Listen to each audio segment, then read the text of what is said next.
ഏകദേശം 11 മണിയോടുകൂടി വളാഞ്ചേരിയിലുള്ള ഡെന്റൽ ക്ലിനിക്കിൽ നിന്നും സുബൈദ എന്ന സ്ത്രീയുടെ ഫോണിലേക്ക് ഒരു കോൾ എത്തി.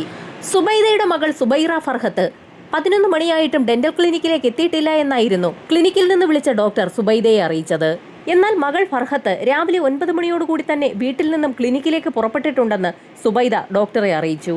ഒരുപക്ഷെ മകൾക്ക് ബസ് കിട്ടിക്കാണില്ല എന്ന് കരുതി സുബൈദ മകൾ ഫർഹത്തിന്റെ ഫോണിലേക്ക് പലതവണ വിളിച്ചു നോക്കിയെങ്കിലും ഫർഹത്ത് ഫോൺ എടുത്തില്ല. ഏതാനും നിമിഷങ്ങൾക്കകം തന്നെ ഫർഹത്തിന്റെ ഫോൺ സ്വിച്ച് ഓഫ് ആവുകയും ചെയ്തു.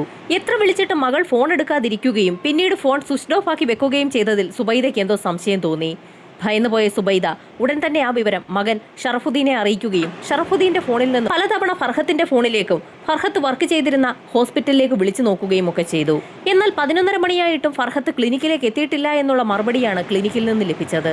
ഫർഹത്തിനെ വിളിച്ചിട്ട് ഫോൺ കിട്ടാത്ത സാഹചര്യത്തിൽ സുബൈദയും മകൻ ഷറഫുദ്ദീനും എന്ത് ചെയ്യണമെന്നറിയാതെ നിൽക്കുന്ന സമയത്തായിരുന്നു ഫർഹത്തിന്റെ പിതാവ് കബീർ അവിടേക്ക് എത്തിയത്. കബീർ പറഞ്ഞതിനെ തുടർന്ന് ഫർഹത്തുമായി ബന്ധമുള്ള സുഹൃത്തുക്കളുടെയൊക്കെ നമ്പറിലേക്ക് സുബൈദ വിളിച്ചു നോക്കിയെങ്കിലും അവരാരും ഫർഹത്തിനെ വിളിച്ചിട്ടില്ല എന്നും കണ്ടിട്ടില്ല എന്നുമുള്ള മറുപടിയായിരുന്നു പറഞ്ഞത്. 21-കാരിയായ ഫർഹത്ത് വിവാഹിതയാണ്. എന്നാൽ വിവാഹബന്ധം ഏർപ്പെടുത്തി ഇപ്പോൾ വീട്ടിൽ വന്ന് നിൽക്കുകയാണ്. അതുകൊണ്ട് തന്നെ തന്റെ കൂട്ടുകാരികൾ വിളിക്കുന്നതാണ് ഫർഹത്തിന് ഏക ആശ്വാസവും. എന്നാൽ ആ കൂട്ടുകാരികളെ ആരെയും തന്നെ ഫർഹത്ത് വിളിക്കുകയോ കാണുകയോ ചെയ്തിട്ടില്ല എന്ന് പറഞ്ഞപ്പോൾ തന്നെ സുബൈദയ്ക്കും മക്കൾക്കും എന്തോ ചില സംശയങ്ങൾ തോന്നി. ഫോൺ വിളിച്ചിട്ട് കാര്യമില്ല എന്ന് മനസ്സിലാക്കിയ ഷറഫുദ്ദീനും കബീറും ഫർഹത്ത് പോകാൻ സാധ്യതയുള്ള സ്ഥലങ്ങളിലൊക്കെ എത്തി ഒരു തിരച്ചിൽ നടത്തി. ഫർഹത്തിന്റെ വീടിരിക്കുന്ന സ്ഥലത്ത് നിന്നും 10 മിനിറ്റ് നടക്കാനുള്ള ദൂരം മാത്രമേ ബസ് സ്റ്റോപ്പിലേക്കുള്ളൂ. അതുകൊണ്ട് തന്നെ ഷറഫുദ്ദീനും കബീറും ബസ് സ്റ്റോപ്പിലെത്തി ഒരു തിരച്ചിൽ നടത്തി. അപ്പോഴേക്കും ഫർഹത്ത് പതിവായി പോകാറുണ്ടായിരുന്ന ബസ് തിരികെയുള്ള സർവീസ് നടത്തുകയും ചെയ്തിട്ടുണ്ടായിരുന്നു. ബസ് തടഞ്ഞു നിർത്തിയ ഷറഫുദ്ദീനും കബീറും രാവിലത്തെയുള്ള ട്രിപ്പിൽ ഫർഹത്ത് ഉണ്ടായിരുന്നോ എന്ന് ബസ്സിലുള്ള കണ്ടക്ടറോട് തിരക്കിയപ്പോഴായിരുന്നു ഞെട്ടിക്കുന്ന ഒരു മറുപടി ലഭിച്ചത്. ഫർഹത്ത് ആ ബസ്സിൽ കയറിയിട്ടില്ല. ഫർഹത്ത് സ്ഥിരമായി കയറാറുള്ള ബസ്സായതുകൊണ്ട് തന്നെ ഫർഹത്തിനെ ആ ബസ്സിലുള്ള എല്ലാവർക്കും നന്നായി അറിയുകയും ചെയ്യാം. ബസ്സിൽ കയറാതെ ഫർഹത്ത് എവിടെ പോയി എന്ന് ഫർഹത്തിനെ തിരഞ്ഞെത്തിയ ആളുകൾക്കൊക്കെ സംശയം തോന്നി. വീട്ടിൽ നിന്നും രാവിലെ 9 മണിക്ക് ബസ് സ്റ്റോപ്പിലേക്ക് ഇറങ്ങി നടന്ന ഫർഹത്ത് മിസ്സായിരിക്കുകയാണ്. ഫർഹത്തിന് എന്ത് സംഭവിച്ചിരിക്കാമെന്ന് നാട്ടുകാർക്കും സംശയം തോന്നി. ഈ സമയത്തായിരുന്നു ഷറഫുദ്ദീൻ പിതാവ് കബീറിനോട് ഒരു കാര്യം പറയുന്നത്. അവരുടെ വീട്ടിൽ നിന്നും കുറച്ച് മുൻപോട്ട് മാറിയുള്ള ഒരു വീട്ടിൽ CCTV ഉണ്ട്. അതൊന്ന് പരിശോധിച്ചു കഴിഞ്ഞാൽ ഫർഹത്ത് രാവിലെ എവിടേക്കാണ് പോയതെന്ന് ചിലപ്പോൾ മനസ്സിലാക്കാൻ കഴിഞ്ഞേക്കുമെന്നായിരുന്നു ഷറഫുദ്ദീൻ പറഞ്ഞത്. ഉടൻ തന്നെ നാട്ടുകാരും കബീറും ഷറഫുദ്ദീനും എല്ലാം ചേർന്ന് ആ വീട്ടിലേക്ക് എത്തുകയും CCTV വിഷ്വൽസ് പരിശോധിക്കുകയും ചെയ്തു. കൃത്യം 9:05 ഫർഹത്ത് ആ റോഡിലൂടെ നടന്നു പോകുന്ന CCTV വിഷ്വൽസിൽ വ്യക്തമായി കാണാൻ കഴിയും. മൊബൈലിൽ എന്തോ നോക്കിക്കൊണ്ട് ഫർഹത്ത് നടന്നു പോകുന്ന കാഴ്ചയായിരുന്നു CCTV വിഷ്വൽസിലുള്ളത്. ആ സമയത്തായിരുന്നു കൂട്ടത്തിലുള്ള ഒരു വ്യക്തി ആ വീടിരിക്കുന്ന സ്ഥലത്ത് നിന്നും 180 മീറ്റർ മാറി മറ്റൊരു വീട്ടിലും CCTV ഉണ്ടെന്നുള്ള കാര്യം വ്യക്തമാക്കിയത്. നാട്ടുകാരെല്ലാവരും ഉടൻ തന്നെ ആ വീട്ടിലേക്ക് എത്തുകയും അവിടുത്തെ CCTV പരിശോധിക്കുകയും ചെയ്തു. എന്നാൽ ആ വീട്ടിലെ CCTV വിഷ്വൽസിൽ ഫർഹത്തിനെ കാണാനില്ല. തൊട്ട് തലേ ദിവസങ്ങളിലൊക്കെ ഫർഹത്ത് അതുവഴി നടന്നു പോകുന്ന വിഷ്വൽസ് ഒക്കെ ആ CCTVയിൽ പതിഞ്ഞിട്ടുമുണ്ട്. എന്നാൽ ഇന്നത്തെ വിഷ്വൽസിൽ ഫർഹത്തില്ല.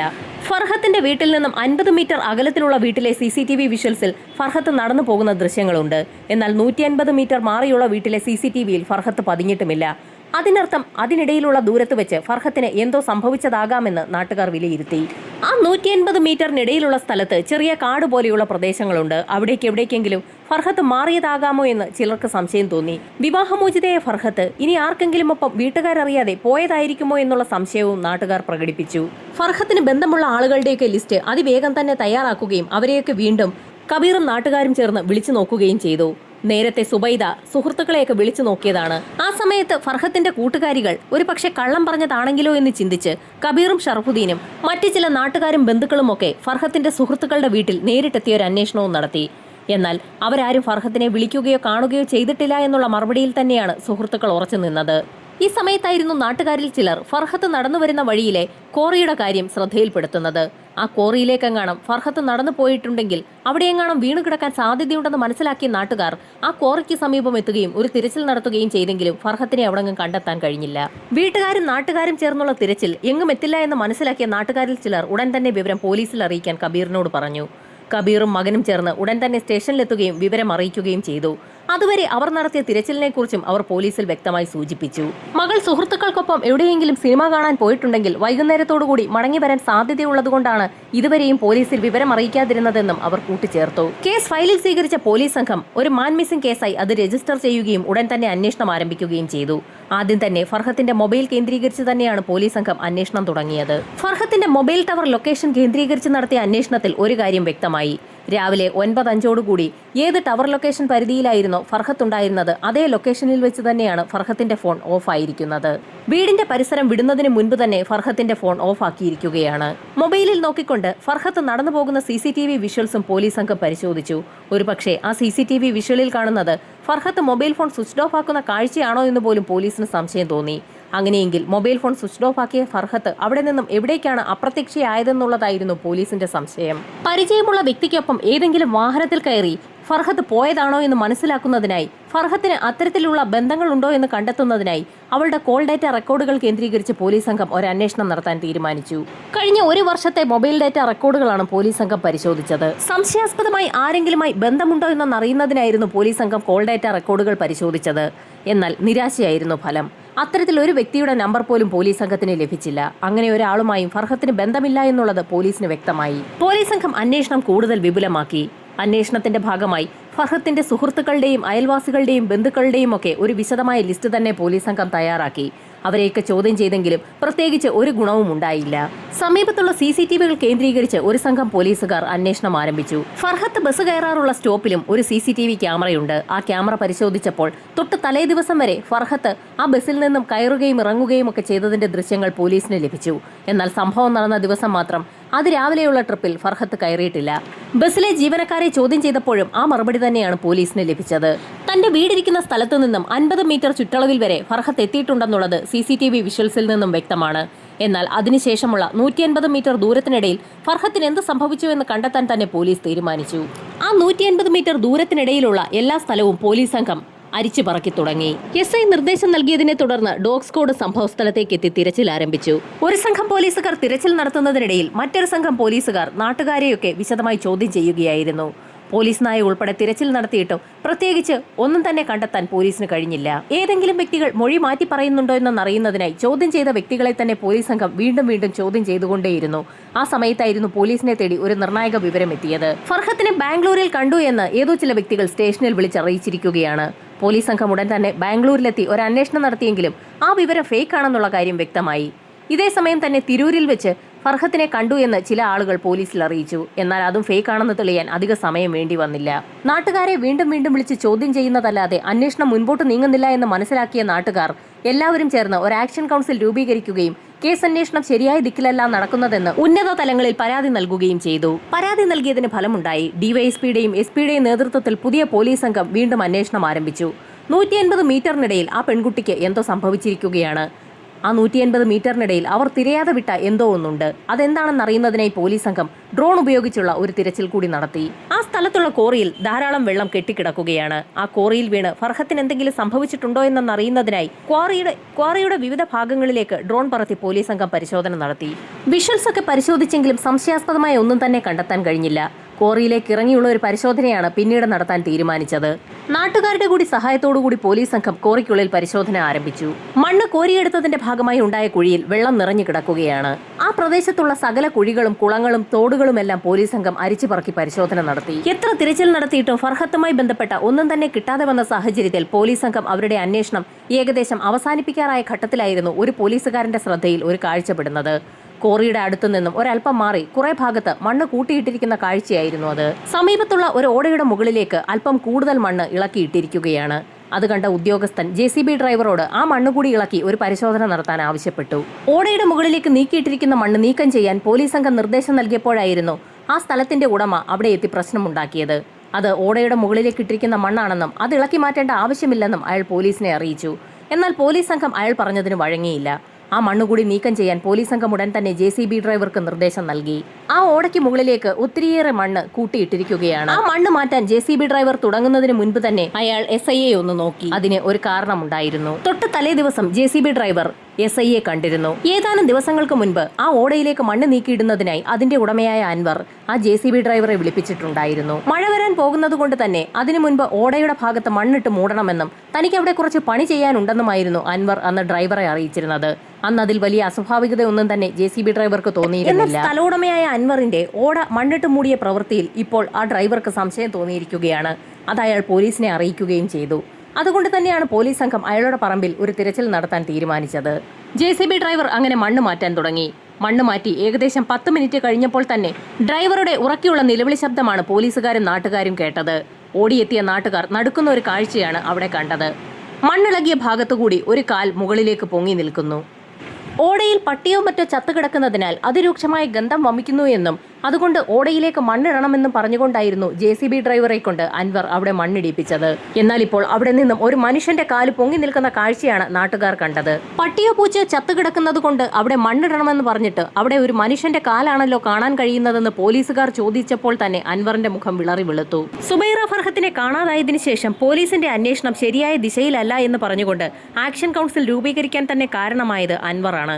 അതുകൊണ്ട് തന്നെ നാട്ടുകാരെല്ലാം ഒരു ഞെട്ടലോടുകൂടിയാണ് അൻവറിനെ നോക്കിക്കണ്ടത്. അൻവറുമായി ബന്ധപ്പെട്ട് പോലീസ് സംഘത്തിന് നേരത്തെ തന്നെ ഒരു സംശയം തോന്നിയതാണ്. അൻവർ തനിക്ക് സംശയമുള്ള ആളുകളെയൊക്കെ പോലീസിന് കാട്ടിക്കൊടുക്കും, അവരെയൊക്കെ ചോദ്യം ചെയ്യണമെന്നും ആവശ്യപ്പെടും. അങ്ങനെ ഒരുപാട് ആളുകളെ അൻവർ ചൂണ്ടിക്കാണിച്ചിട്ടുണ്ട്. അതിലൊക്കെ അന്ന് തന്നെ പോലീസ് സംഘത്തിന് ചില സംശയവും തോന്നിയിട്ടുണ്ടായിരുന്നു. അന്ന് സമയം ഒരുപാട് വൈകിയതുകൊണ്ട് തന്നെ പിന്നീടുള്ള തിരച്ചിൽ തൊട്ടടുത്ത ദിവസമാണ് നടത്തിയത്. ഓടയിൽ കാണുന്നത് ഫർഹത്തിന്റെ കാലുകൾ തന്നെയാണോ എന്നറിയുന്നതിനായി നാട്ടുകാരെല്ലാം ഒരു ദിവസം കാത്തിരിക്കേണ്ടി വന്നു.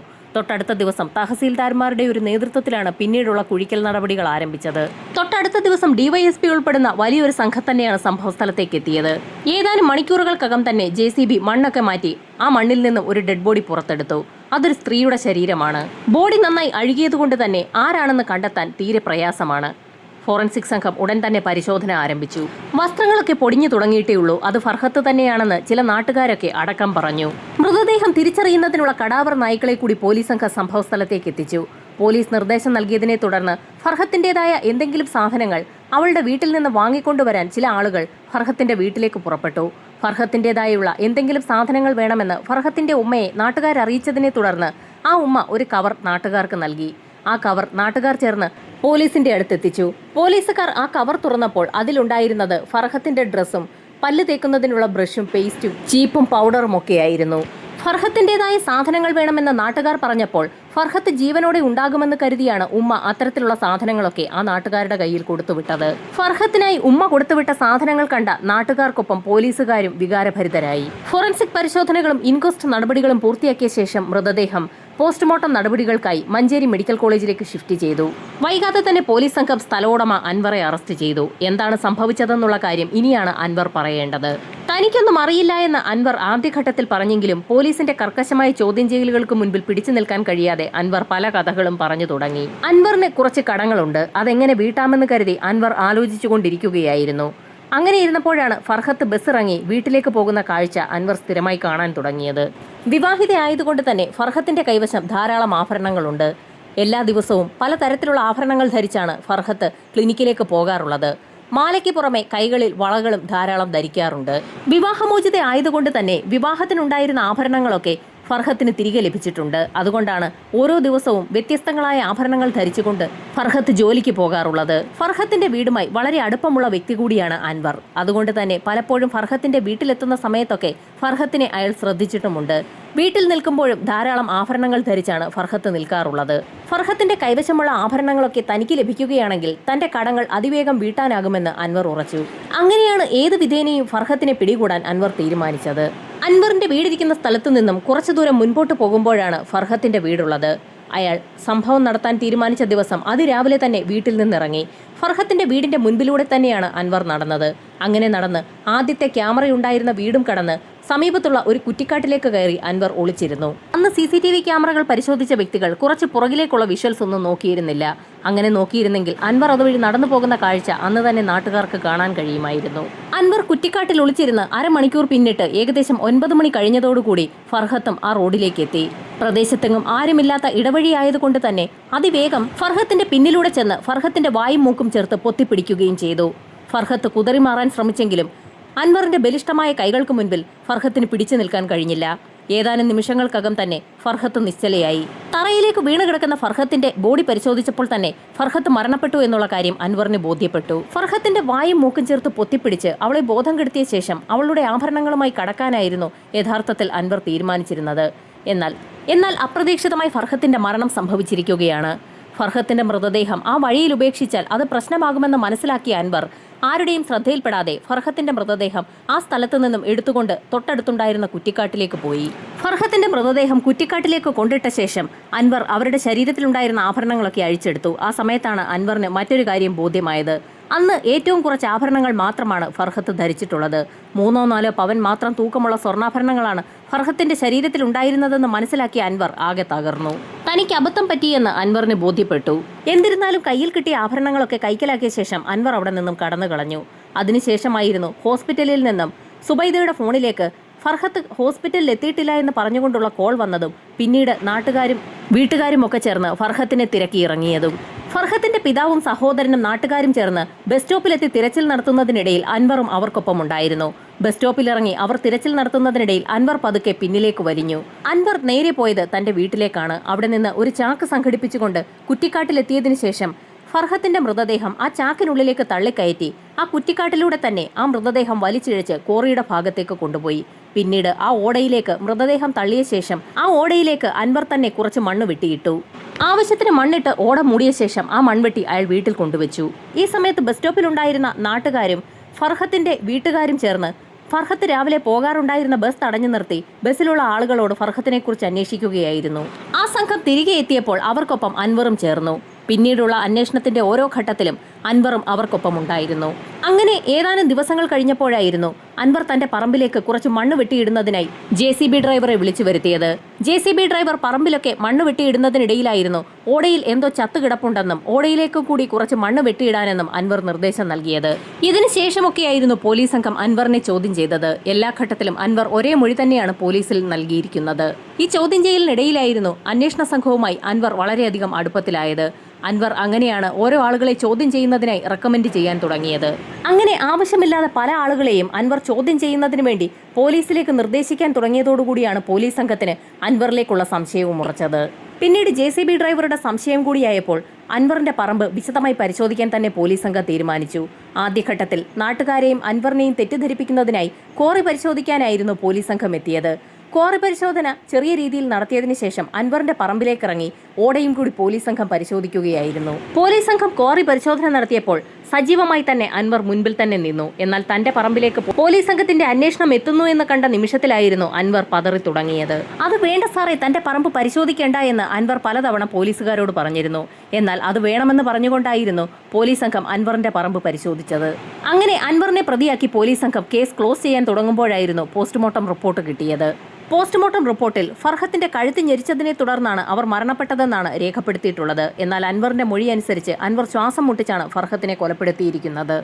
അതോടൊപ്പം തന്നെ ആ പെൺകുട്ടി റേപ്പിനിരയായിട്ടുണ്ടോ എന്നുള്ള സംശയം കൂടി ഉയരുകയാണ്. എന്നാൽ അൻവർ തന്റെ മൊഴിയിൽ തന്നെ ഉറച്ചു നിൽക്കുന്നതാണ് പോലീസിനെ കൺഫ്യൂഷനിലാക്കുന്നത്. അതുകൊണ്ട് തന്നെ കേസിന്റെ വിചാരണ തുടങ്ങാൻ കഴിഞ്ഞിട്ടില്ല.